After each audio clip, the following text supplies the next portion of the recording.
Hello साथियों, एक बार फिर से स्वागत है आपका हमारे यूट्यूब चैनल खान जी के करंट अफेयर्स में। आज हम फिर से पॉलिटी के प्रश्न कराने जा रहे हैं। तो आज का हमारा पहला प्रश्न है, भारत की नागरिकता के लिए आवेदन करने से पहले किसी व्यक्ति के लिए न्यूनतम कितने समय के तक भारत में रहना अनिवार्य है? ऑप्शन ए 3 वर्ष, या ऑप्शन बी 4 वर्ष, या ऑप्शन सी 5 वर्ष, या ऑप्शन डी 10 वर्ष। इस क्वेश्चन का सही आंसर है ऑप्शन सी 5 वर्ष। बढ़ते हैं अगले प्रश्न की ओर। अगला प्रश्न है हमारा, भारत में नागरिकता प्राप्त करने का नियम कौन बनाता है? ऑप्शन ए राष्ट्रपति, ऑप्शन बी राज्यपाल, या ऑप्शन सी मुख्य चुनाव आयुक्त, या ऑप्शन डी प्रधानमंत्री। इस क्वेश्चन का सही आंसर है ऑप्शन ए राष्ट्रपति। बढ़ते हैं अगले प्रश्न की ओर।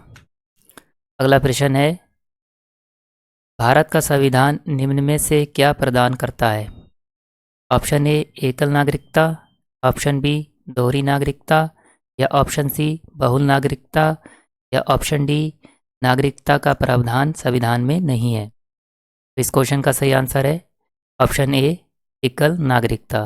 साथियों, हमारे देश में एकल नागरिकता हमारा भारतीय संविधान हमें प्रदान करता है। बढ़ते हैं अगले प्रश्न की ओर। अगला प्रश्न है, मौलिक अधिकार निम्न में से प्रदान करता है? ऑप्शन ए सामाजिक ढांचा, ऑप्शन बी व्यक्ति की स्वतंत्रता, या ऑप्शन सी न्यायपालिका की स्वतंत्रता, या ऑप्शन डी में से कोई नहीं। इस क्वेश्चन का सही आंसर है ऑप्शन बी व्यक्ति की स्वतंत्रता। बढ़ते हैं अगले प्रश्न की ओर। अगला प्रश्न है,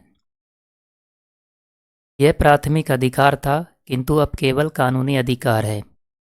ऑप्शन ए तकफाती हक, या ऑप्शन बी संपत्ति, या ऑप्शन डी उपयुक्त में से कोई नहीं, या ऑप्शन सी न्यायपालिका की स्वतंत्रता। इस क्वेश्चन का सही आंसर है ऑप्शन बी संपत्ति। बढ़ते हैं अगले प्रश्न की ओर। अगला प्रश्न है, इस मामले में सर्वोच्च न्यायालय ने संविधान के उन प्रावधानों को निरस्त कर दिया था जो मूलभूत अधिकारों पर निर्देशक सिद्धांतों के प्रभुत्व को मंजूर करते थे। Option A Sajjan Singh case, option B Golaknath case, या option C Kesavananda Bharati case, या option D Minerva Mills case. तो साथियों, इस क्वेश्चन का सही आंसर है option D Minerva mill case. बढ़ते हैं अगले प्रश्न की ओर। अगला प्रश्न है, निम्न में से किस अधिकार को डॉक्टर भीमराव अंबेडकर ने संविधान की आत्मा बताया? ऑप्शन ए धार्मिक स्वतंत्रता, ऑप्शन बी संपत्ति का अधिकार, ऑप्शन सी समानता का अधिकार, या ऑप्शन डी संवैधानिक उपचार का अधिकार। इस क्वेश्चन का सही आंसर है ऑप्शन डी संवैधानिक उपचार का अधिकार। बढ़ते हैं अगले प्रश्न की ओर। अगला प्रश्न है, निम्न में से कौन सा अधिकार मूलभूत अधिकार नहीं है? ऑप्शन ए धार्मिक स्वतंत्रता, ऑप्शन बी संपत्ति का अधिकार, ऑप्शन सी समानता का अधिकार, या ऑप्शन डी शोषण के विरुद्ध। इस क्वेश्चन का सही आंसर है ऑप्शन बी संपत्ति का अधिकार। संपत्ति के अधिकार का वर्णन अनुच्छेद 300 का में किया गया है। बढ़ते हैं अगले प्रश्न की ओर। अगला प्रश्न है, निम्नलिखित में से कौन मौलिक अधिकारों में संशोधन के लिए सक्षम है? ऑप्शन ए राष्ट्रपति, ऑप्शन बी लोकसभा, या ऑप्शन सी सर्वोच्च न्यायालय, या ऑप्शन डी संसद। इस क्वेश्चन का सही आंसर है ऑप्शन डी संसद। बढ़ते हैं अगले प्रश्न की ओर।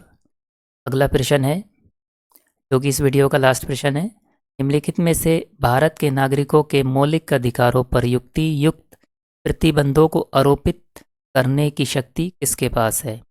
ऑप्शन ए राष्ट्रपति, या ऑप्शन बी लोकसभा, या ऑप्शन सी सर्वोच्च न्यायालय, या ऑप्शन डी संसद। साथियों, इस क्वेश्चन का सही आंसर है ऑप्शन डी संसद।